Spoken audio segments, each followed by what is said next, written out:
ভেগে যাওয়া সন্তান মাকে ত্যাগ করে, বাবাকে ত্যাগ করে যেই সন্তান চলে গেছিল, 10 বছর পরে সেই সন্তান যদি মার কাছে ফিরে আসে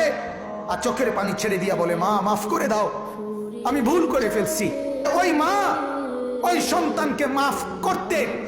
যতদূর দেরি করবে, 90 বছরের ভেগে যাওয়া বান্দা আল্লাহর নাফরমানি করার পরেও 90 বছর পরে যদি একত্রে একদিন এক রাত গভীরে আল্লাহর কাছে চোখের পানি একবার ছেড়ে দেয়, আল্লাহ তাআলা ওই মার আগে রব্বুল আলামিন তাকে মাফ করে দিবেন। এমন যিনি, তার নাম আল্লাহ।